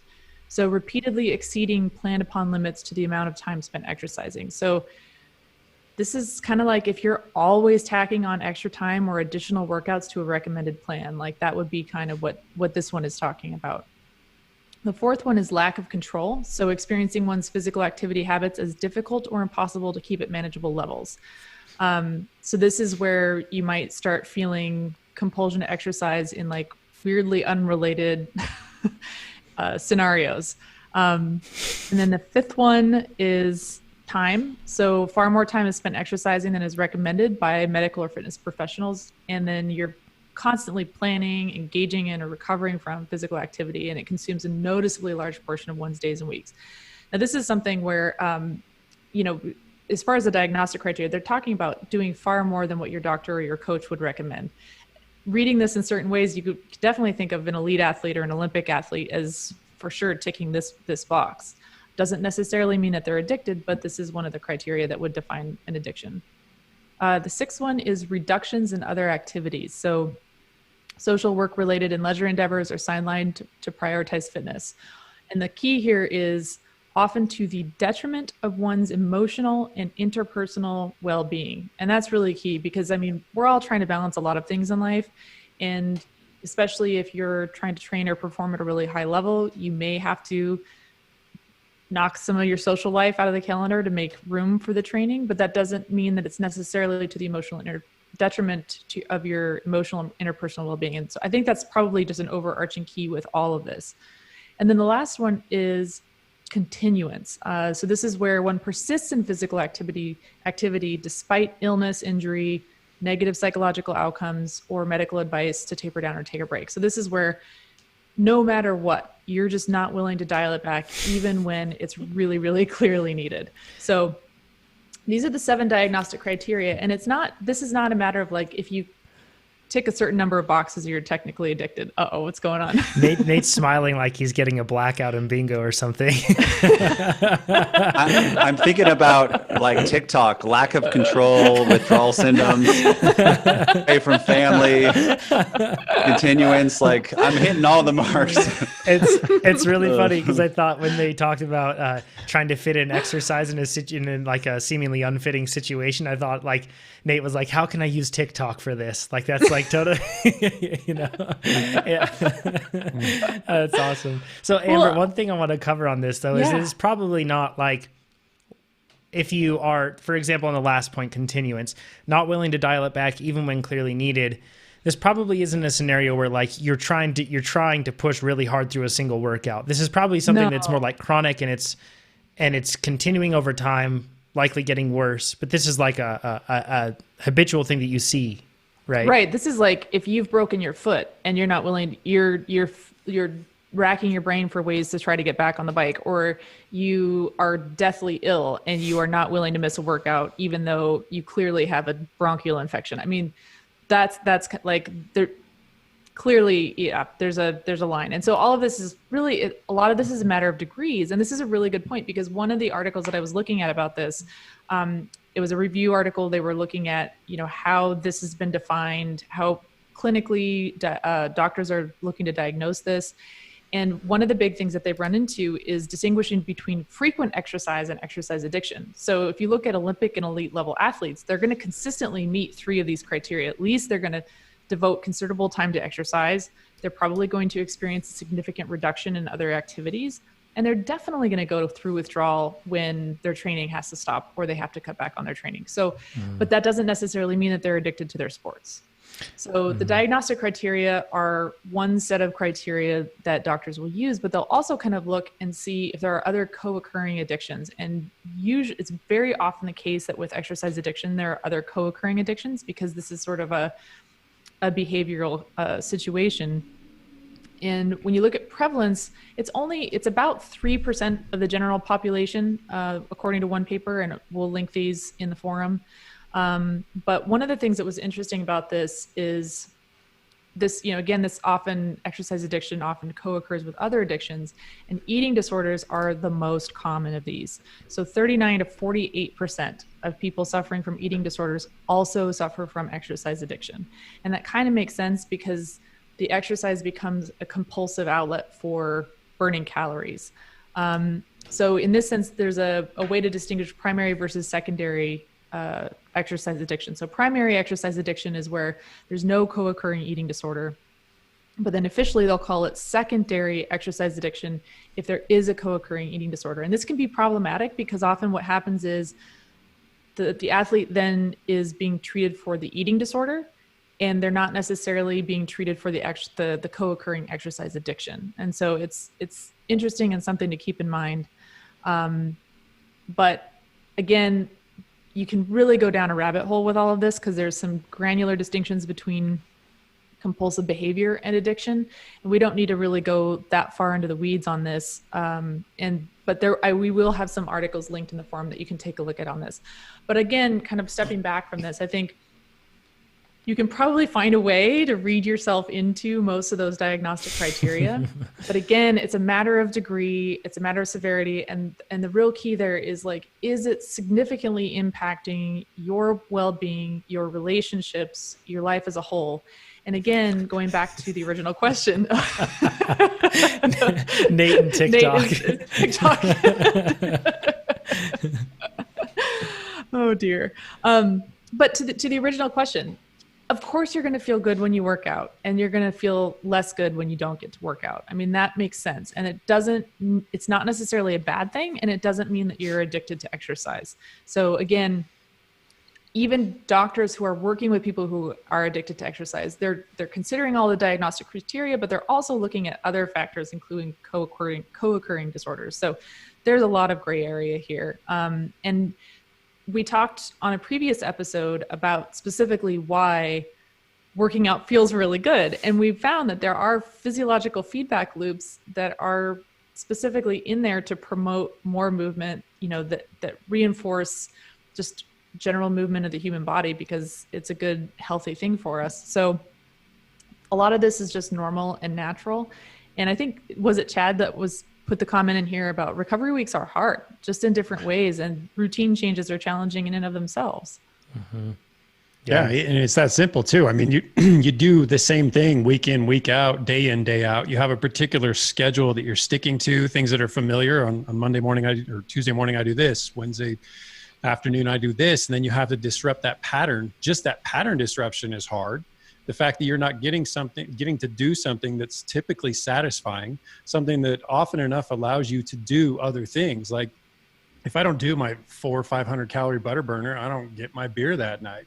So there are all sorts of little drawbacks to not working out that week, on top of the fact that it's just a break in the continuity of your day to day.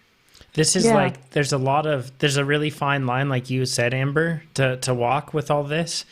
And it's probably and each person's probably going to have to define that line somewhat individually and discover that. But maybe it'd help, like Amber, if you shared, because like you had mentioned, Nate, earlier in the podcast, Amber's been training for years, right? Like, and as a job, so then it gets even more complex in a lot of ways. So how have you managed this, whether it's through swimming or cycling? What have you learned trying to manage the fine line balance between them? Yeah, we talked about this a little while ago. And on one of the last podcasts, I talked about the fact that I really went through some serious struggles with swimming, and that when I got into cycling, it was this really cool new opportunity to apply a lot of the lessons that I'd learned from swimming to a new sport, and to feel like I had a chance at a better experience. So I thought about this, and we can talk about any of these, but I basically just try to come up with like a top of the head list of little life lessons that I've learned along the way. So I'm just going to walk through those pretty briefly. And then if you guys want to jump in and talk about any of them, feel free. So I think the very, very first one is to be your own best ally. Excuse me. And this is hard because I think a lot of us really develop a strong inner critic, if you will. And so, being your own best ally, there's kind of three components of this. One is self-awareness, and that's really about, you have to be honest with yourself. And when you're honest with yourself, then you can really trust yourself. And those are two pieces of that self-awareness component. And if you have a hard time with that, then I think a good place to start with this is to try to start replacing your internal criticism with curiosity and compassion. A lot of people get really attached to their inner critic because they feel like without the inner critic, that they're not going to have the drive necessary to accomplish the things that they want to accomplish. And that's just not true. So experiment with it. The next time you find yourself using harsh language in your head, see if you can just replace it with some curiosity and compassion rather than criticism. And then the third component of being your own best ally is advocate for yourself. And this is a big one, and it's much easier said than done, but very, very important. The second point on here is to build a village. And you can't do any of this alone. You always need a support system. So finding just, a small core group of people that you really trust, who genuinely have your best interest in mind. And these don't have to be people that know anything about your sport, but just people who you trust, who know you, who you can go to as a sounding board and know that whatever advice or feedback they're giving you is with your best interest in mind. Number 3 is to have fun.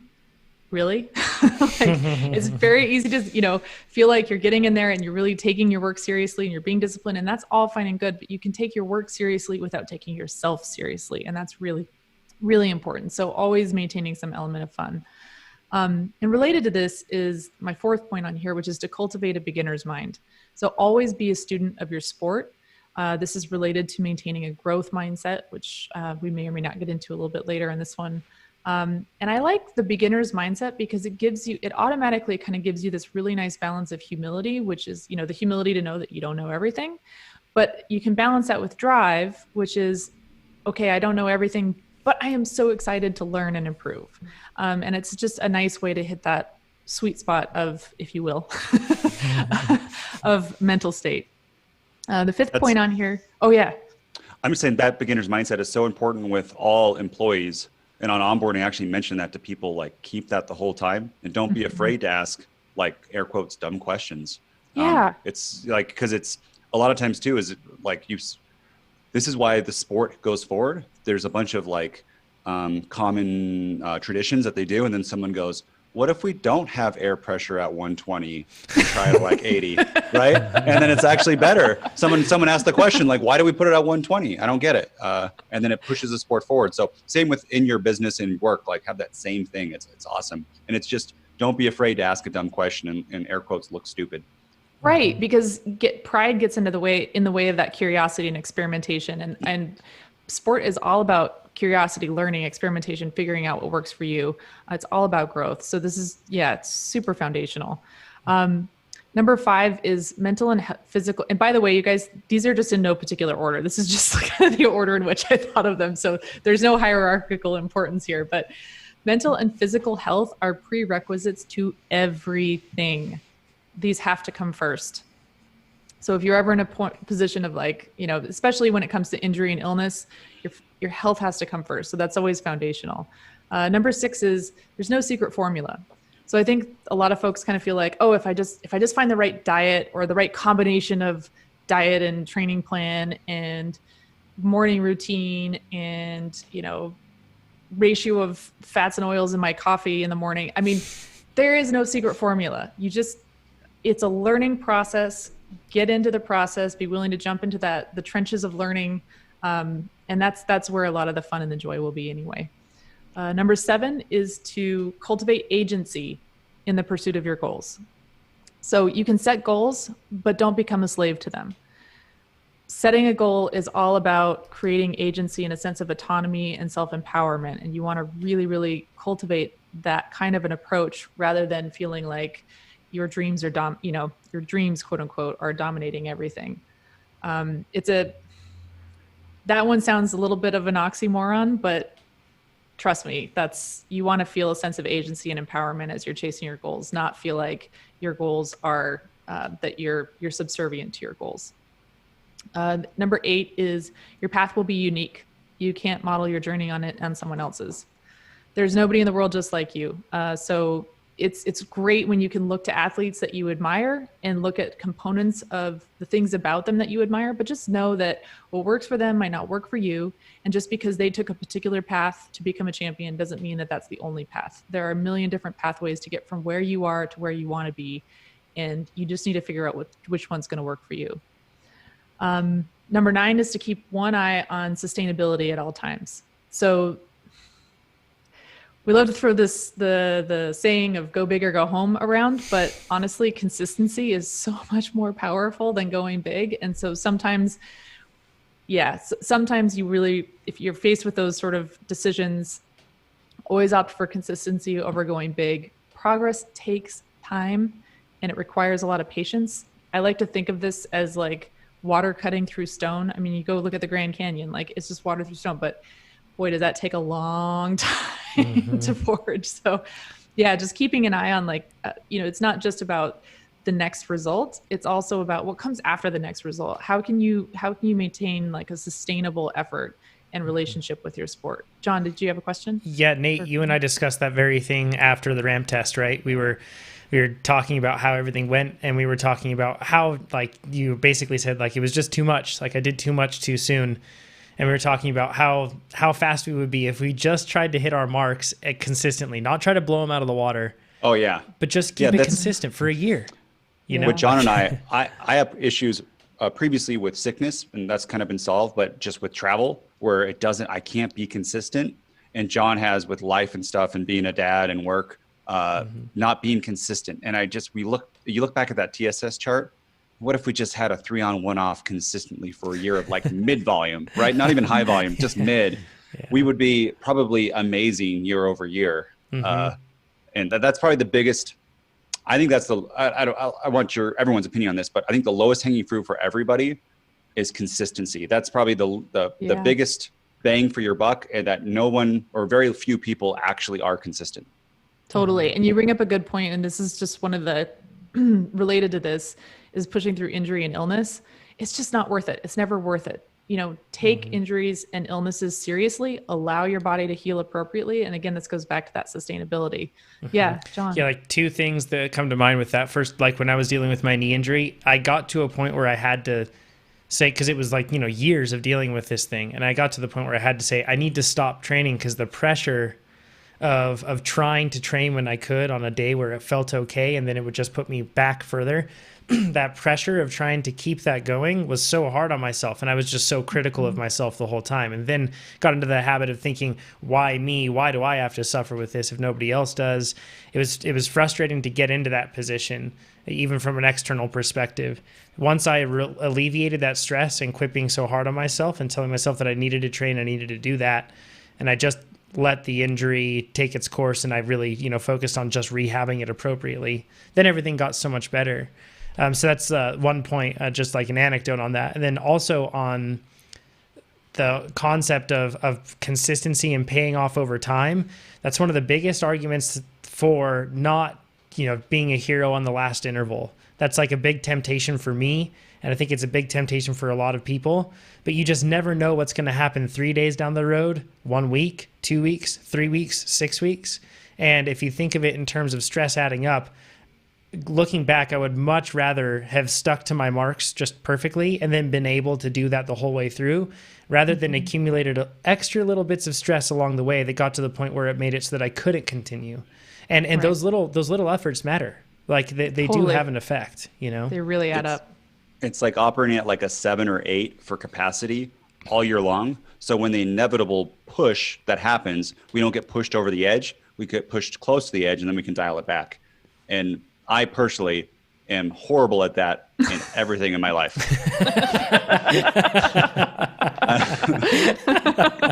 You guys all know this, but moderation is not your strong suit. Sometimes it helps me, and other times I get bit. Beers with Chad. I did not go over the line. I didn't even throw up that night. It was good. You came in tens. You came in full tens on that one. So. But I think that's for all of us, we're probably doing structured training, and many times we forget about the cumulative nature of structured training. So that's such a key point, Amber, is sustainability. And even like for an athlete, like with your career, you had a relatively long career, right? In cycling. Yeah. And I'm sure that's because of some of these lessons that you learned with going through swimming and everything else. And I'm sure you weren't, I'm not saying that you were perfect with everything, right? Like you said, beginner's mindset, constantly growing, constantly improving. But I'm sure that contributed to a long career. And for all of us that aren't pros, we should strive to have a long career, because if we enjoy this, we want to keep doing it.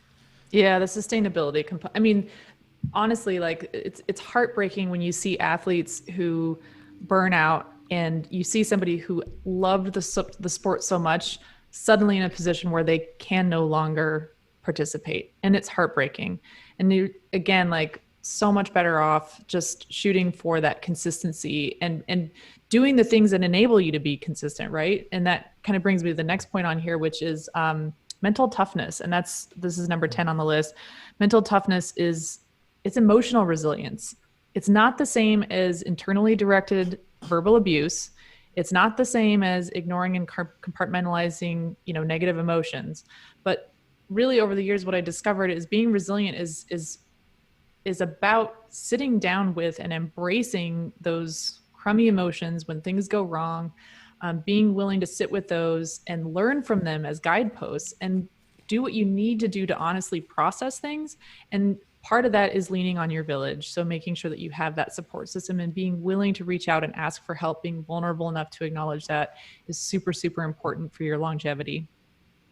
Number 11 is to focus on process and execution. So we've talked about this in terms of goal setting.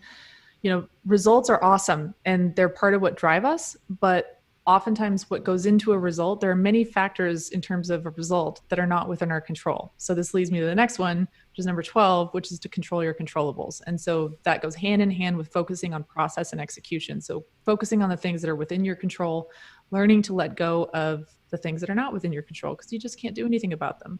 There's a lot of things you can do to try to set yourself up for success, but that's really having that mentality of, I'm going to put myself in a position to win. I'm going to put myself in a position to be successful in my goals, is a really different mentality than like, I have to get a certain result, because this is a way of acknowledging the things that are not within your control. Number 13 on the list is don't put too much stock in bad days or in good days. So you want to relish the good days, but you don't want to become complacent. And then you got to weather the bad ones too, but don't let them shake you. Just stay the course. Again, going back to consistency, sustainability, longevity. Number 14 is to cultivate multiple facets of your identity. So we all know cycling is not always rainbows and puffy clouds. And even as a professional, I had other things going on in my life, my marriage, my relationships. I worked as a grant editor. There were other things that I was doing both personally and professionally that built up a total identity for me. So when things weren't going well with cycling, I wasn't, it wasn't like the whole of my being felt like a failure. It was like, okay, things, you know, in my life as an athlete are not going well, but things in my life as an editor are still pretty good. And it just helps you kind of weather, it creates a little bit of an emotional buffer. But it's always important to remember that you're more than your roles, your titles, your labels, and your results. And then the last one I have on this list, and I could probably keep going forever on all of these, but it's just to, again, we've talked about this before, ground your discipline and enthusiasm. So fear-based motivation, it can work in the short term, but it is not sustainable, and it's not going to be a foundation for optimal performance. So you really want to question and avoid people who try to motivate you with fear or with abusive language, and then try to avoid doing that to yourself. And then just stay in touch with what it is that really brings you joy in what it is that you're doing. I want to share, I'm not a big person on quotes, but this one it's really stuck with me my whole life, and I think it's really powerful. It's by Howard Thurman, and it says, Don't ask yourself what the world needs. Ask yourself what makes you come alive, and go do that. Because what the world needs is people who have come alive. And I think that that's a really good way of kind of grounding yourself in your sport. If your sport is something that makes you come alive, it makes you feel better about yourself, it's empowering, that's where you want to be in your relationship with sport. Awesome. That was fantastic, Amber.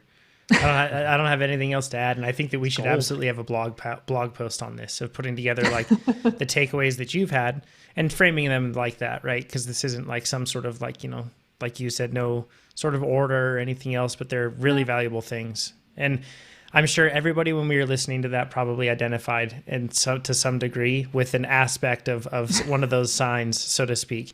And it's because we're doing this challenging thing that is endurance sports. So hopefully that helps with everybody here.